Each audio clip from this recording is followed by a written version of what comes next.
Chers internautes, bonjour, bienvenue pour ce 127e site-rep sur la Syrie en compagnie d'Aïssar Midani. Aïssar, bonjour.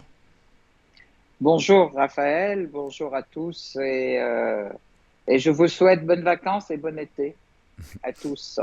Alors, merci de nous accorder cet entretien depuis Damas. Donc, on va parler de la Syrie, mais comme d'habitude, on va parler aussi de l'international, notamment de la région, mais pas uniquement, puisque tout est dans tout et que tout est lié sur la planète Terre, comme on connaît la théorie du battement d'aile du papillon qui peut provoquer un orage ou une tornade ou un tsunami à l'autre bout de la planète. Donc sans transition, on va commencer par parler des différents sommets qui ont eu lieu récemment et des différentes visites internationales, puisque il y a eu la visite de Biden qui a fait une tournée au Proche-Orient. Donc si tu es d'accord, on va commencer par parler de la visite de Biden, Alors, à moins que tu on préfères va... aborder un autre Non, sujet. ça va aller, Très bien. c'est sans problème. Effectivement, il y a eu plusieurs sommets. Ce mois de juillet était effectivement très riche en événements. On peut parler rapidement de certains et évoquer le sens d'autres. Alors, ce qui était effectivement frappant, c'est la visite de Biden dans la région, dans notre région qu'ils appellent le Proche-Orient, et c'est l'Asie de l'Ouest, disons.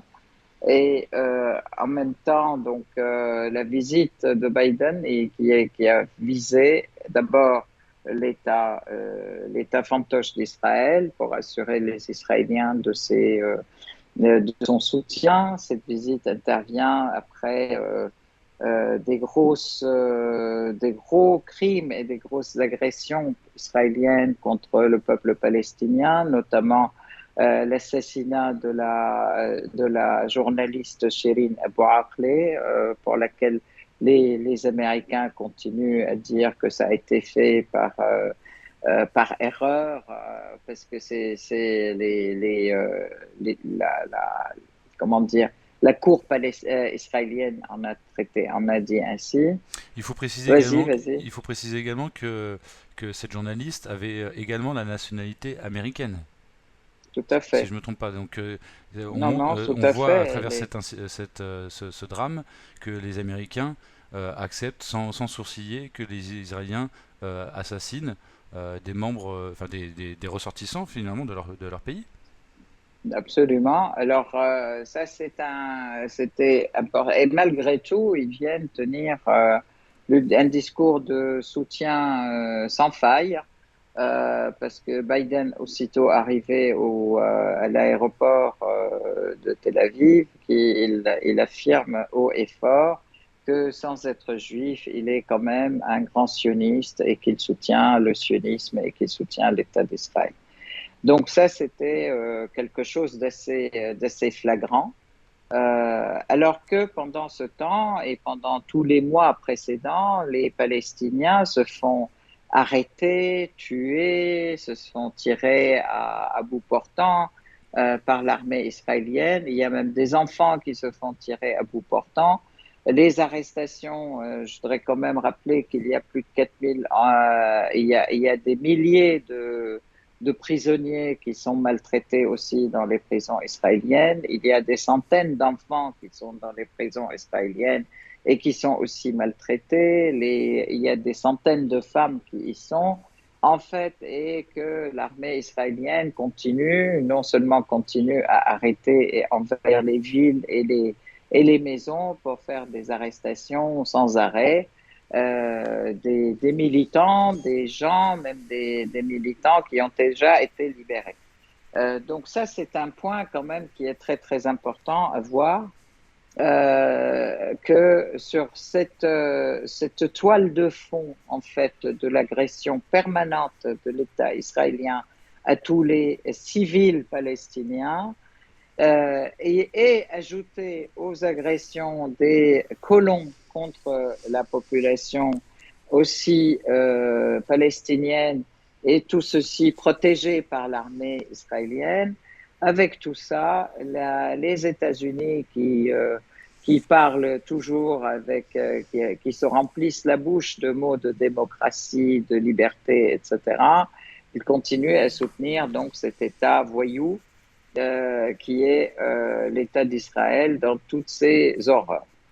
Alors, Donc là, ils affirment effectivement, Biden affirme que de toute façon, il va soutenir par tous les moyens l'État d'Israël, c'est-à-dire qu'il va lui fournir les, les armes qu'il faut, puisque le responsable israélien qui l'a reçu, c'est Bennett, en fait, qui l'a reçu. Il a affirmé, il a montré son inquiétude par rapport à la force de Hezbollah, la force militaire, et donc il a demandé est-ce que effectivement les États-Unis puissent assurer toujours la supériorité en matière d'armement de l'État d'Israël, de cet État d'occupation, et que face à ses ennemis, et donc face à la Hezbollah, face à l'armée syrienne, etc. Donc voilà, ça c'est un deuxième point qui a été évoqué. Et bon, de toute façon, le troisième point qui a été évoqué aussi, c'est interdire à l'Iran d'avoir l'arme nucléaire. Donc ça, ce sont les demandes des Israéliens. Hein. Et Biden a répondu en disant donc oui, de toute façon, interdire à l'Iran l'arme nucléaire, ça veut dire accepter l'accord sur le nucléaire, mais en fait, comment dire, Trump en est sorti, on pense y retourner, mais on verra bien comment ça se passe. Quoi. Ça aurait été bien par l'interdiction, par l'adhésion, par le j'allais dire, par le retour à cet accord, c'est ça. Et puis, oui, vas-y. Et concernant donc tu voulais dire quelque chose. la solution à deux États? Oui, donc en fait, non, mais l'Israélien n'en a pas parlé du tout. Par contre, effectivement, Biden a dit que de toute façon, la meilleure manière de faire la paix en Israël, c'est de permettre aux Palestiniens d'y vivre normalement par la solution des deux États. Et en fait, donc, il soutenait la solution des deux États.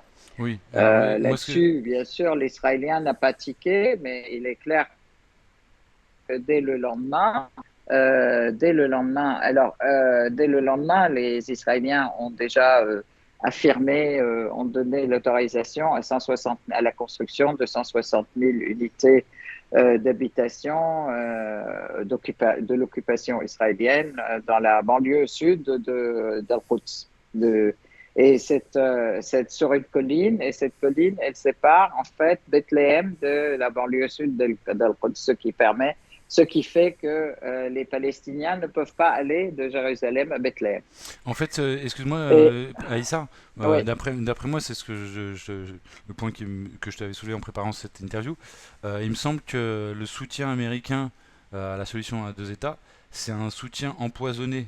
Dans le sens, il vaudrait même mieux peut-être pour les Palestiniens que les États-Unis ne fassent pas semblant de soutenir la solution à deux États. Parce que en faisant semblant et en ne faisant rien derrière pour faire pression sur Israël pour qu'ils mettent en place cette solution à deux États, finalement, ils jouent en la faveur de la politique accomplie Absolument. le temps passant. Absolument. Alors, de toute façon, cette solution à deux États, ce n'est qu'une fausse solution qui fait passer dans les faits la présence de l'existence de l'État fantoche d'Israël sur la Palestine, en fait. Hein. D'une part. D'autre part, c'est faire miroiter un rêve ou faire miroiter quelque chose qui ne se réalisera jamais et qui ne s'est jamais réalisé. Alors, excuse-moi, Issa, la connexion est assez mauvaise. Palestiniens avec des années de discussion. Mais je vous rappelle quand même que Oslo, les réunions entre Palestiniens et israélien a lieu plusieurs fois par an et plusieurs fois. Ça n'a pas avancé d'un iota. Ils prétendent avoir avancé. On voit que le territoire palestinien est en train d'être grignoté par Israël, que la sécurité des Palestiniens elle est en train aussi non seulement d'être mais d'être menacés. Ils sont arrêtés comme ça, sans, au vu et au su, et comment dire, à la volonté et à merci de l'armée israélienne et des colons, et que même leur vie quotidienne est devenue un enfer insupportable. D'ailleurs, je tiens à dire quand même que 2 jours après, les bombardements sur Gaza ont repris. L'État d'Israël a bombardé Gaza tout de suite après que Biden soit parti à partir de là et fait la déclaration de ce qu'ils appellent l'accord d'Al-Quds, en fait, mais de ce qu'il a appelé, qui était justement affirmer que États-Unis soutiennent l'état d'occupation, qu'ils font tout pour que l'état d'occupation continue à être en supériorité militaire, etc., etc. Et donc, le lendemain,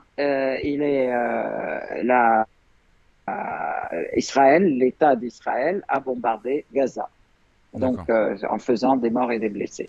Je Alors, voudrais dire quand même, en sortant d'Israël, après avoir rencontré les responsables israéliens pendant 3 jours, il a rencontré pendant 3 heures Abou Mazen à Bethléem. Et bon, là aussi, on lui a dit, bon, ok, je vous accorde 50 millions de dollars pour l'hôpital d'Al-Quds, en fait, et puis voilà, et puis nous sommes pour la solution des 2 États. Abou Mazen a effectivement cette solution dans ses mains en disant nous sommes pour la solution des 2 États, tout en sachant clairement que Israël refuse la solution à 2 États et que rien n'a existé sur le terrain là-dessus. Et que c'est au contraire un prétexte pour encore plus comment dire, d'oppression contre le peuple palestinien.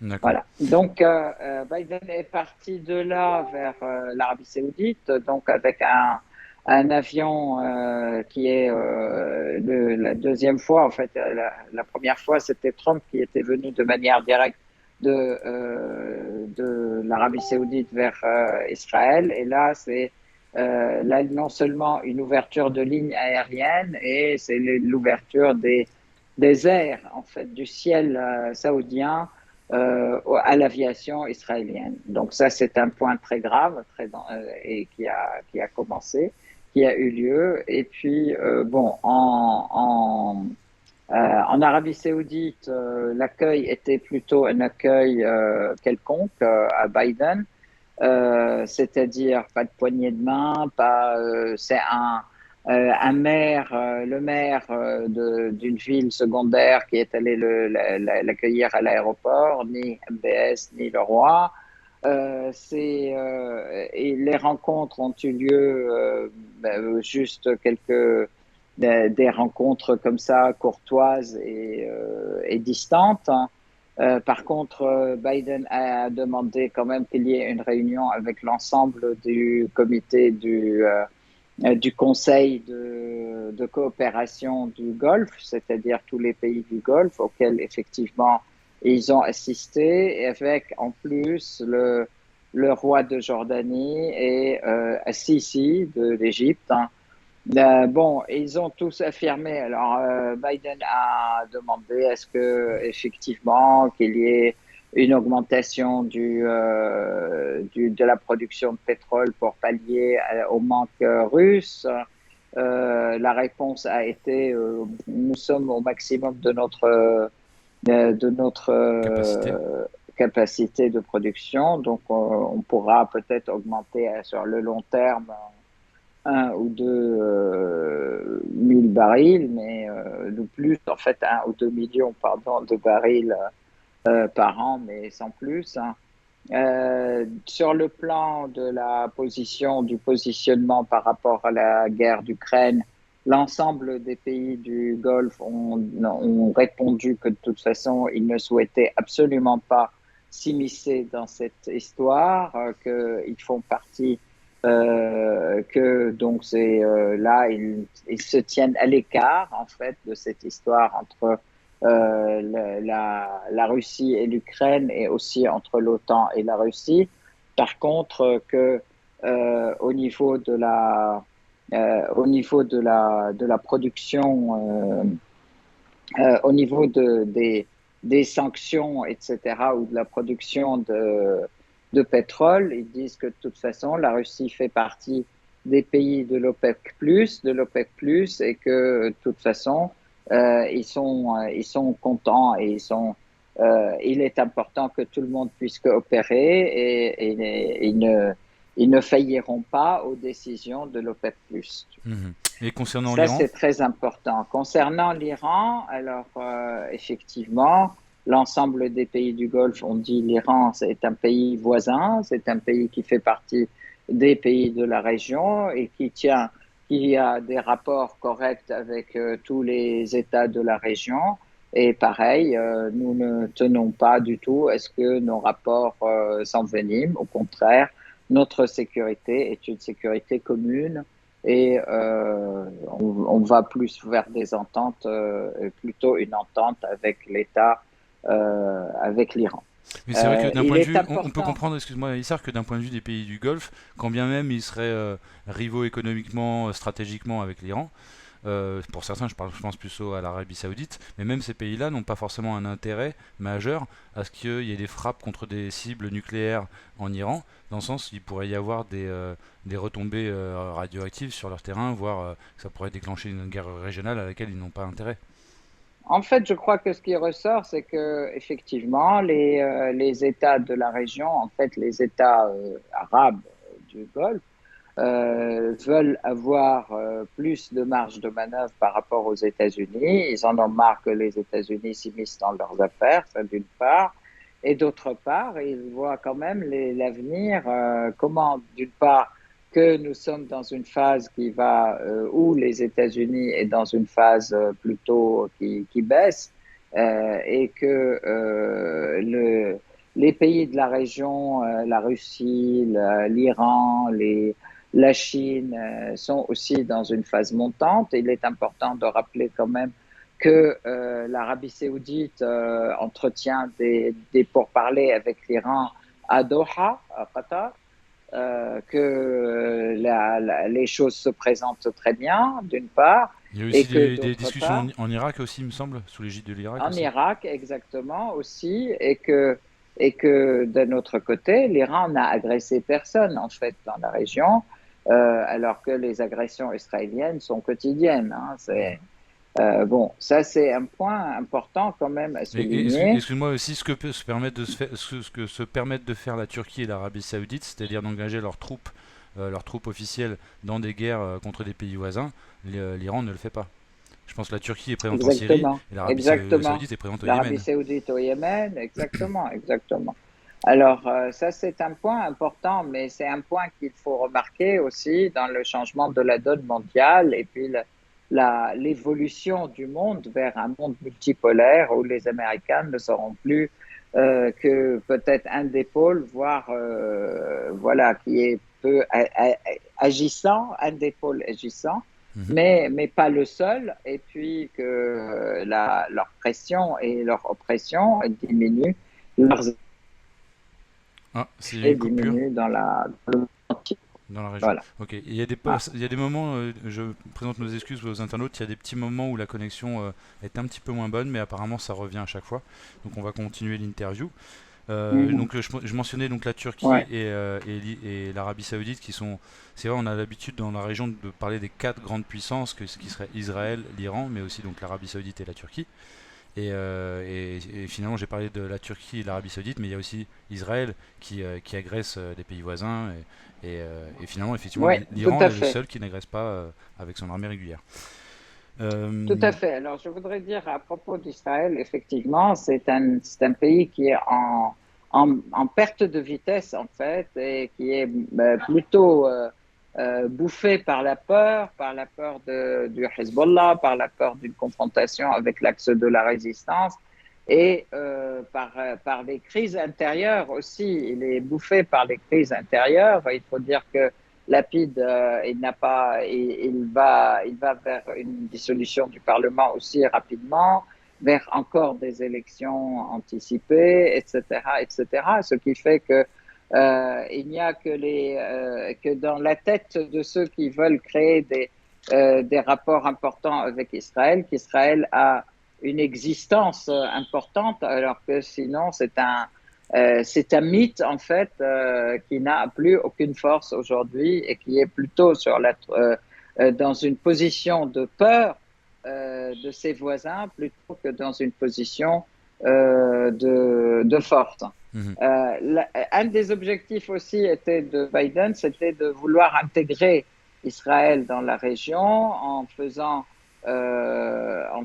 faire à tous les pays arabes du secteur de ceux qui ont naturalisé ou normalisé leur rapport avec Israël, qu'il y ait des échanges sur tous les plans, etc. Bon, on peut dire que sur ce plan, effectivement, bon, c'était pas le point d'inflexion important maintenant, mais les échanges se multiplient entre les Émirats arabes unis et Israël, entre le Bahreïn et Israël, etc. Et, Il y a des échanges sur tous les plans, y compris espionnage, sécurité, etc. Et on peut C'est ce rappeler qui a aussi fait. à ce stade la position ambiguë de l'Arabie Saoudite, qui a aidé à cette normalisation entre Israël et les autres pays du Golfe, mais qui, Ouais. pour sa part, s'est réservé de le faire en disant on conditionne ça à la solution à deux États. Alors, est-ce que c'est Mm. parce qu'ils y croient vraiment, ou est-ce que c'est parce que leur opinion publique ne pardonnerait pas, et notamment dans la famille royale, que le prince fasse autrement? Je ne sais pas quelle est ton analyse par rapport à ça. Il est important de voir que dans tous les pays arabes, tous les peuples ne sont pas du tout D'accord. acquis et n'acceptent absolument pas la normalisation ou les rapports avec l'État d'occupation israélien. Je rappelle à ce titre que les manifestations à Bahreïn sont elles n'arrêtent pas contre cette normalisation ou contre ces rapports avec l'État d'Israël, qu'aujourd'hui,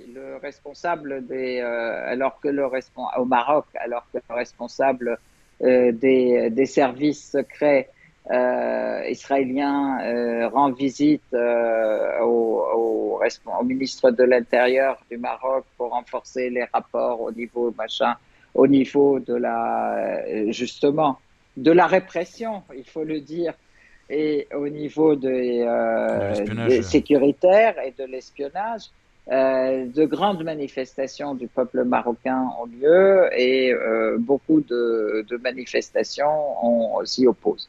Mhm. Donc, de la même manière, en Jordanie, il faut quand même pas oublier les manifestations de masse qui ont lieu en Jordanie contre les accords, contre déjà le renouvellement des accords qui avait lieu avec Israël, etc.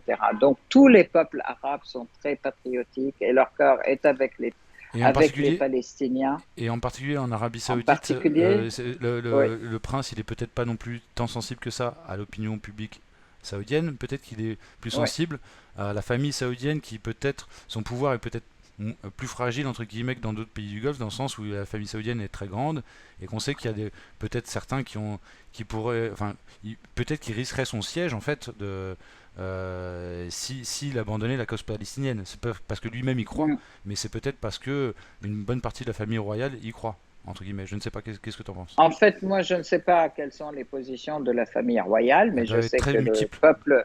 le peuple saoudien, il n'est pas du tout Ok. pour que Israël se balade en Arabie Saoudite, en Ok. fait. Donc On ça, va, c'est aussi point. on va passer sans Donc, transition au... Si tu... laisse-moi dire juste Oui, une information qui était importante bien sûr, aussi à ce je t'en prie. titre-là, au moment même où Biden était en Israël et et plaidait pour un OTAN syrien, un OTAN arabe. L'Iran a fait une déclaration disant que tout ce type de choses, un OTAN ou une réunion de l'ensemble des pays de la région contre l'Iran est considérée comme une agression contre l'Iran et qu'ils y répondront aussi fermement que possible et immédiatement, en fait, s'il y a la moindre manifestation d'hostilité. Donc Mhm. ça, c'est aussi très important. Et tu me Voilà. disais également que, je sais plus si on l'a dit pendant l'interview, mais que dès le départ de Biden d'Israël, Israël en avait profité pour bombarder Gaza. Et je sais plus si tu l'as dit pendant l'interview. Exactement. Oui, oui, ils ont bombardé Gaza immédiatement, dès le lendemain. Ok. Tout à fait. Parce que Et tu me donc, l'avais précisé ça en c'est. préparant l'interview, mais comme il y a eu un petit Oui. coupure, à un moment on n'entendait Ah, pas très bien ce que d'accord, tu ok. disais, Donc, on je n'entendait voulais te, pas. je D'accord. voulais être sûr Ok, c'est que... bien. Alors on va passer Voilà. maintenant à la visite Donc, de... Oui, pardon. après, il y a eu la visite, De Poutine effectivement, en Iran. de Poutine.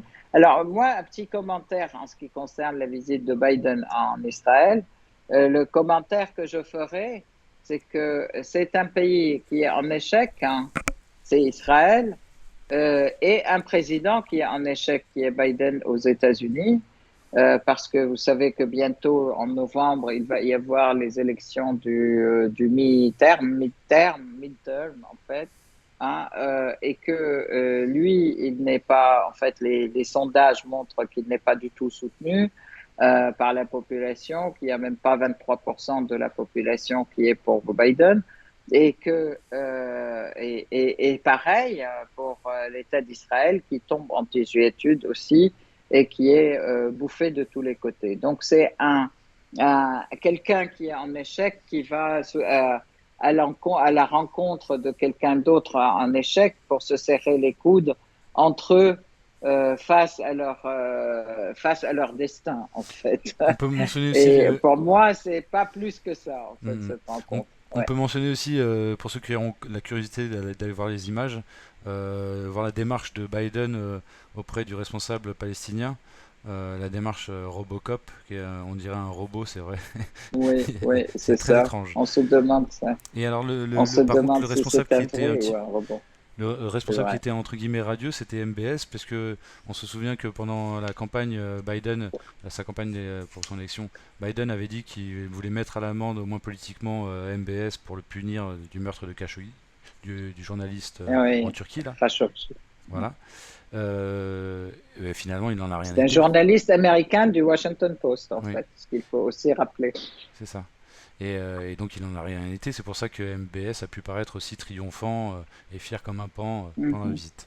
Alors on va Ouais. passer à la visite de Poutine en Iran, qui est un autre élément très très très C'est un important. sommet, en fait. Un sommet, C'est un pardon, sommet en Iran. qui C'est une réunion tripartite qui est dans la suite des accords d'Astana, en fait. C'est une formule Astana. et Effectivement, qui abordait Russie, principalement deux Iran. questions, hein, c'est la Syrie et l'Ukraine. On peut le Oui, dire. oui, tout à fait, mais aussi des accords aussi stratégiques de coopération entre la Russie, l'Iran, la Syrie et la Turquie. Hein. Il faut pas croire, la Turquie a de grands rapports stratégiques avec la Russie. Mhm. Alors donc, il a été question effectivement de la sécurité de la région, la sécurité et la sûreté de la région. Erdogan a été reçu par Ayatollah Khamenei et le président Raisi. Et les messages de Khamenei, c'était d'abord que la question palestinienne doit être la question centrale au cœur de chaque musulman, quelle que soit sa confession, que donc et de la Ummah en fait, hein, que la sécurité de la Syrie et la sécurité de l'Iran font partie, la sécurité de la Syrie fait partie de la sécurité de l'Iran et elle devrait faire partie de la sécurité aussi de la Turquie. Et que que le fait de soutenir ou les forces terroristes d'une part, ou qu'il y ait des incursions militaires en Turquie ou en Syrie, plutôt au nom de la sécurité, ça ne fait que diminuer la sécurité de l'ensemble de la région, non seulement de la Turquie, et que la Turquie risque de payer aussi un grand tribut là-dessus. Donc, et ça, c'était et puis, il est important que toutes les choses soit réglée rapidement par la discussion politique, hein, et qu'il est important aussi que la question des réfugiés syriens en Turquie soit réglée aussi rapidement par un dialogue direct avec l'État syrien. Donc, ce sont des points qui sont très, très importants, qui ont été soulignés par l'ayatollah, en fait, le leader Khamenei, qui ont été reprises effectivement dans les discussions avec le président Raisi, donc le président iranien, et Erdogan. Erdogan, il voulait avoir plutôt le feu vert pour attaquer la Syrie militairement et aller occuper 30 kilomètres, soi-disant, sous cette bannière de zone sécurisée.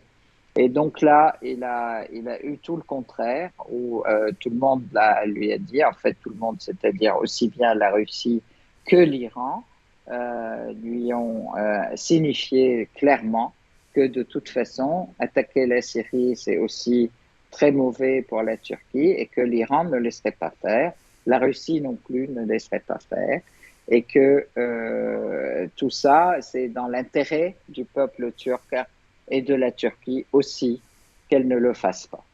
Donc ça, c'est un point qui a été très clairement traité et réglé. Bien sûr, comme d'habitude, il y a eu un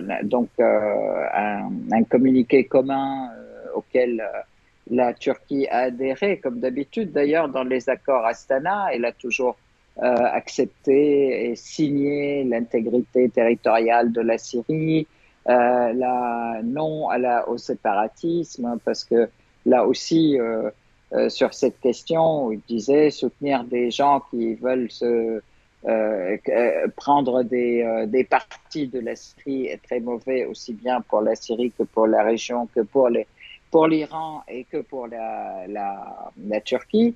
Donc, en fait, toute la question a été vraiment orientée de manière à ce que la Turquie puisse aller regarder du côté de cette région pour assurer aussi sa présence et sa sécurité, plutôt que d'aller regarder du côté de l'OTAN et chercher effectivement à exécuter, je dirais, à exécuter les ordres de l'OTAN.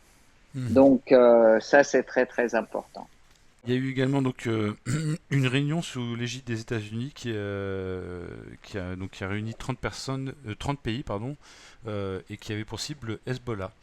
Donc ça c'est oui, pardon. Excuse-moi, je voudrais encore une parenthèse ajouter quelque chose à propos de de ce sommet, parce Mhm. que ça a été aussi l'occasion d'affirmer des accords stratégiques entre la Russie et l'Iran en ce qui concerne une coopération en matière de combustible, en matière de pétrole, de gaz, etc., en matière de recherche scientifique, sur le plan militaire, sur le plan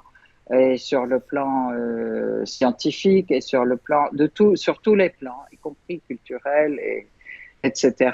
Et ce qu'il faut savoir, c'est que les Américains reprochaient à l'Iran d'avoir fourni des drones à la Russie. Et donc là aussi, ils ont affirmé que de toute façon, effectivement, nous continuerons les échanges en matière de sciences militaires et de produits nouveaux militaires. Ils continueront la coopération et les échanges. Aussi, il est important de voir que il y a eu un accord entre la Russie, la Turquie et l'Ukraine pour véhiculer les céréales à travers le monde. Et là, ils Ah ont oui, affirmé à nouveau merci, que, merci d'en parler. oui, ils ont affirmé à nouveau que de toute façon, la Russie ne tient pas du tout à affamer le monde et que cet accord avec la Turquie et avec la collaboration de la Turquie, qui joue donc le médiateur avec l'Ukraine sur cette question, que les céréales seront distribuées si l'Ukraine déminer, si l'Ukraine démine les ports d'Odessa qu'elle a déjà minés complètement, et si aussi la Turquie ouvre les voies de la mer Noire devant les bateaux qui transportent les céréales et le blé sans problème. Mhm. Voilà. Alors, Donc, ça me fait ça, penser, c'est une coopération importante tout à pour fait, le monde, hein, je dirais, tout à fait. et pour couper court à la famine qui guette le monde entier, notamment les pays les plus pauvres, les pays d'Afrique, les pays du Moyen-Orient, notamment l'Égypte, le Soudan, la Somalie, etc. Ça me fait penser, Isser Voilà. Milani, que tu as parlé de l'Union européenne qui revenait sur certaines de ses sanctions vis-à-vis de la Russie tout à l'heure, notamment par rapport aux engrais chimiques.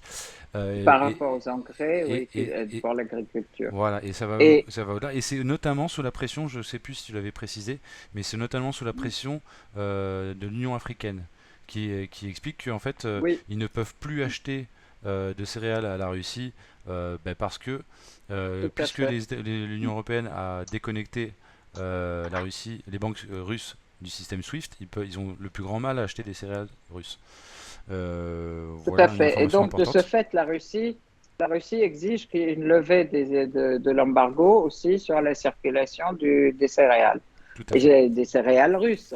Oui. Donc là aussi, il est important de dire que la Russie ne veut pas affamer le monde et elle n'a pas coupé. Et la Russie n'a pas coupé non plus le gaz hein, pour l'Europe. C'est l'Ukraine qui le coupe et c'est l'Allemagne qui se coupe elle-même l'arrivée du gaz. Sous pression Alors, américaine pour l'Allemagne. je ne sais pas, oui, sous la pression de l'OTAN et sous la pression de l'Union européenne. Et c'est important de voir ça parce qu'on a toujours tendance à dire c'est la Russie qui affame le monde, alors que jusqu'à présent, il n'y a eu aucune coupure, ni au niveau des fournitures de céréales, ni au niveau des fournitures du pétrole, ni du gaz. Mais la seule demande de la Russie, c'est que tout soit payé et que soit payé en rouble et pas en dollars. Mhm. Voilà. Alors, Et donc, voilà. une réunion également qui a son importance à mon avis. Les USA ont réuni 30 pays, dont une trentaine de pays, pour lutter contre le Hezbollah. Donc ça concernait les pays qu'on connaît déjà, hein, bien sûr, Israël, Les les ennemis de Arabies. la Syrie, Voilà. exactement. Ben, Mais il y c'est avait également des les pays mêmes. d'Afrique, il y avait également des pays d'Afrique et d'Amérique latine qui visiblement n'étaient pas du tout anti-Hezbollah et qui étaient là pour, dans le cadre, je pense que les États-Unis et Israël essaient de les convaincre de retourner ces pays contre Hezbollah. Je ne suis pas sûr qu'ils y soient parvenus. Mais en tout cas, De toute façon, on voit que c'est... les États-Unis et Israël essayent de faire le maximum pour enfin, encercler les forces de la résistance, disons, et que les peuples du monde sont habitués à ce type de manigance, mais qui de toute façon échouent. Je voudrais rappeler quand même que la première réunion des soi-disant amis de la Syrie qui a été organisée par la France en Tunisie hein, en 2012 ou 2013, il y avait 160 pays hein, et qu'à la fin, il n'y avait plus personne. Et maintenant, même il y a 2 mois, ils ont fait les mêmes ennemis de la Syrie. Ils ont fait une réunion sans la Syrie pour traiter, soi-disant, de la question des réfugiés. Alors, c'est ils sont complètement en dehors de la réalité. Ils continuent à suivre leur chimère de chemin, mais de toute façon, la réalité est complètement ailleurs. Alors Et voilà, on ils va terminer continuent ce dans site le rep. mur. On va On ne pas... termine pas, je voudrais quand même qu'on Non, non. parle de la Oui, Syrie. Ouais, justement, voilà.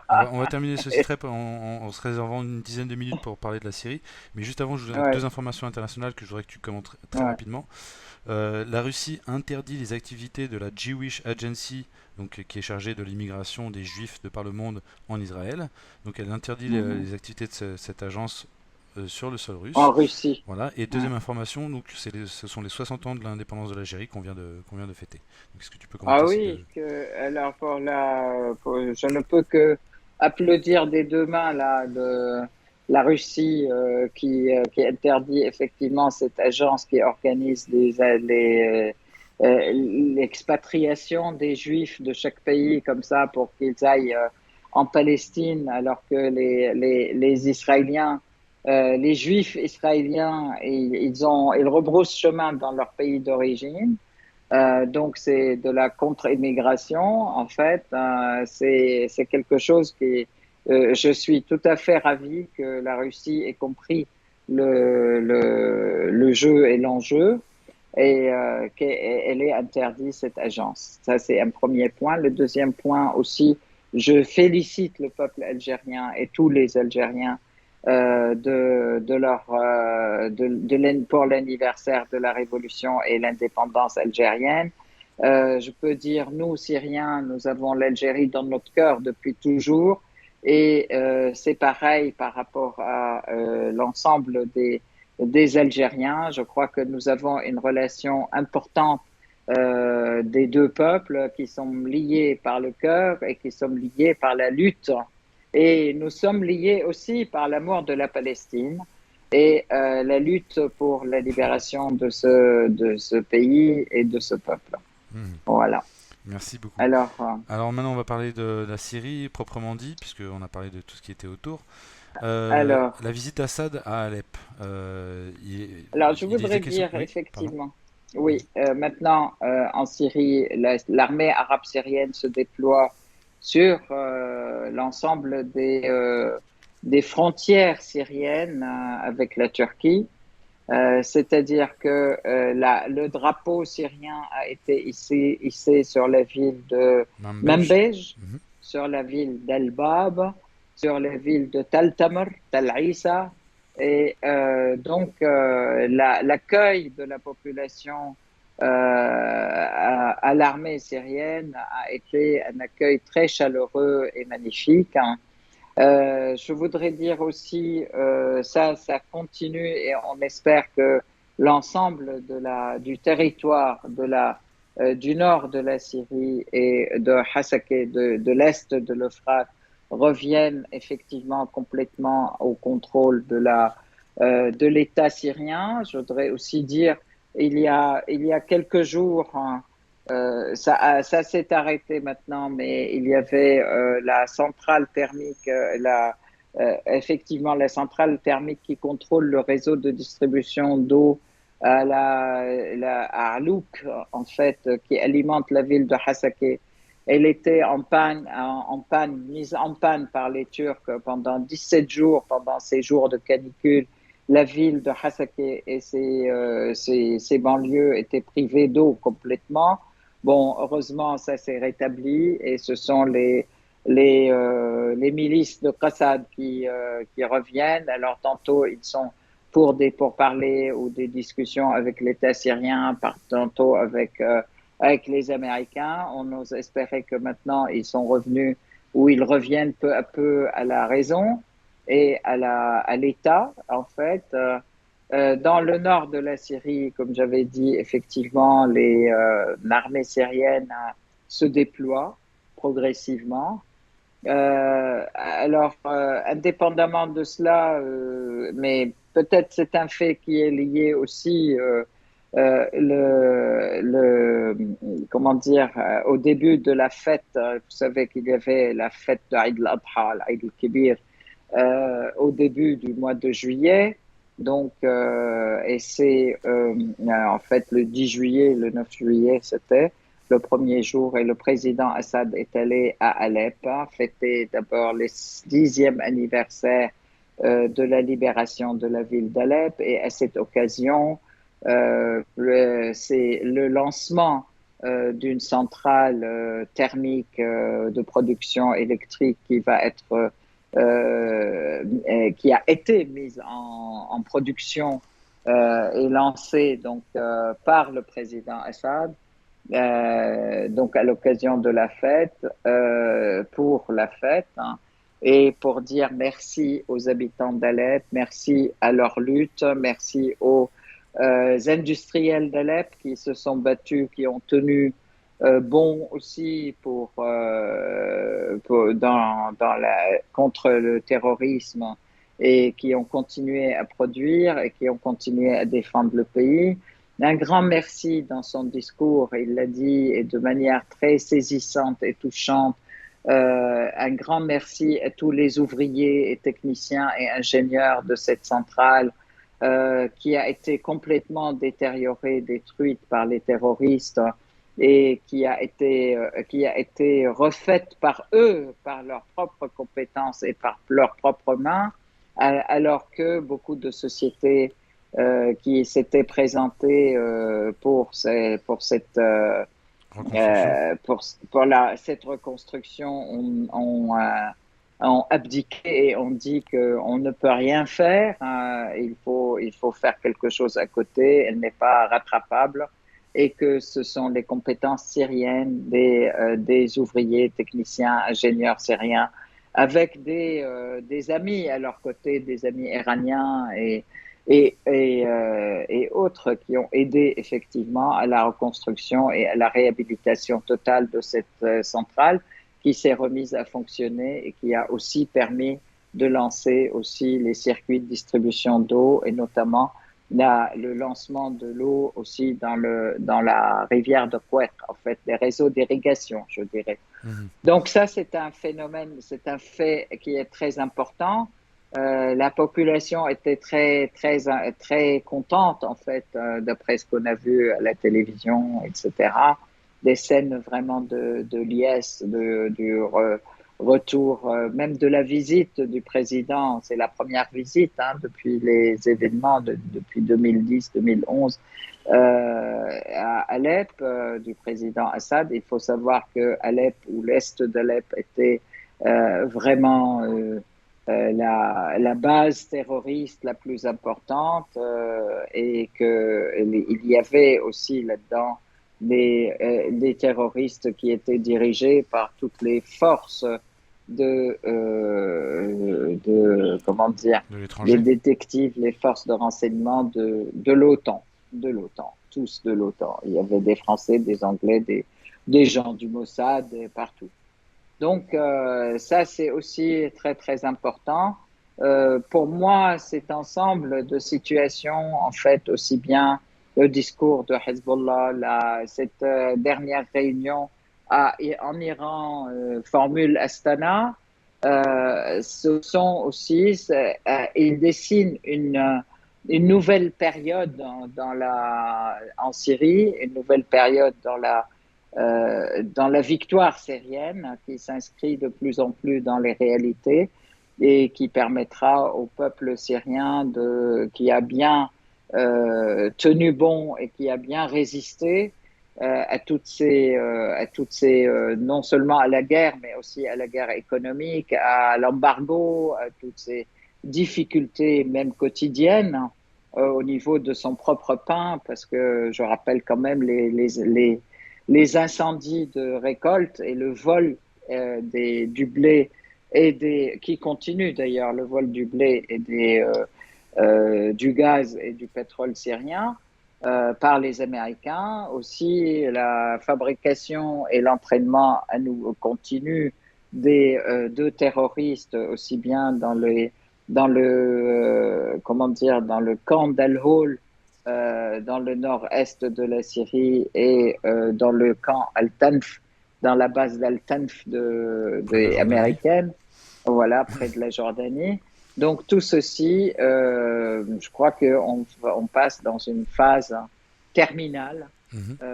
de toutes ces agressions et on va voir bientôt la Syrie complètement débarrassée de tous ses occupants. Une information Donc, qui n'a pas fait beaucoup de bruit, mais qui va dans le sens de ce que tu viens de dire, Aïssar, et qu'on n'avait pas mhm, listé dans ce qu'on avait commenté. mhm, C'est le rapatriement massif par la France de femmes de femmes djihadistes, de femmes françaises djihadistes parties. Alors je sais plus si c'était en Syrie ou en Irak, mais je crois que c'était en Syrie. en Syrie, oui. Voilà, Mhm. et de leurs enfants, hein, souvent âgés entre 0 et 3 ans. Donc je crois que c'était 200 personnes en tout.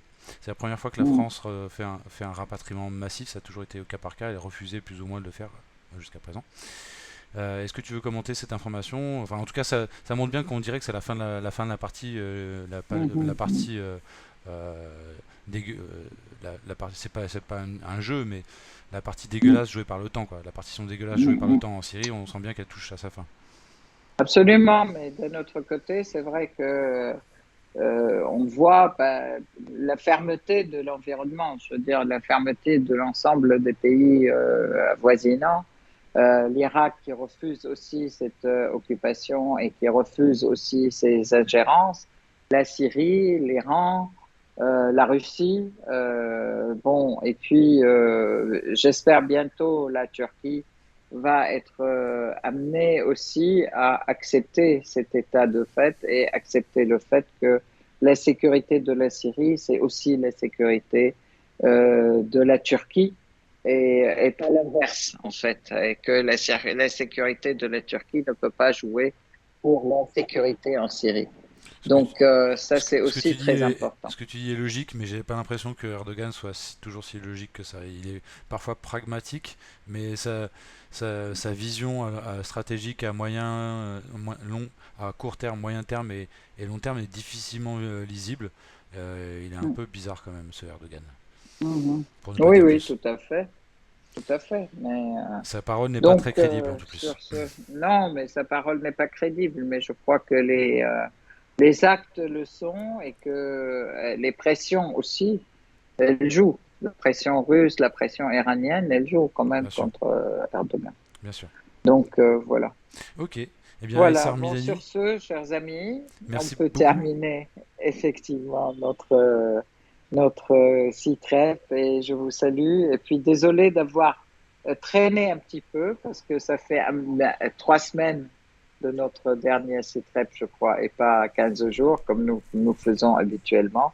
Et c'était un peu le fait que je sois arrivé en Syrie et qu'il fallait effectivement adapter un petit peu les situations ou les situations de manque d'électricité, de manque d'Internet, etc., trouver les solutions. Donc maintenant, ça va. Merci beaucoup. Merci Et Aïssar. puis merci à toi, Raphaël, hein, aussi. Et puis à très bientôt. À On bientôt. peut dire dans 15 jours. Et merci pour votre fidélité. À bientôt.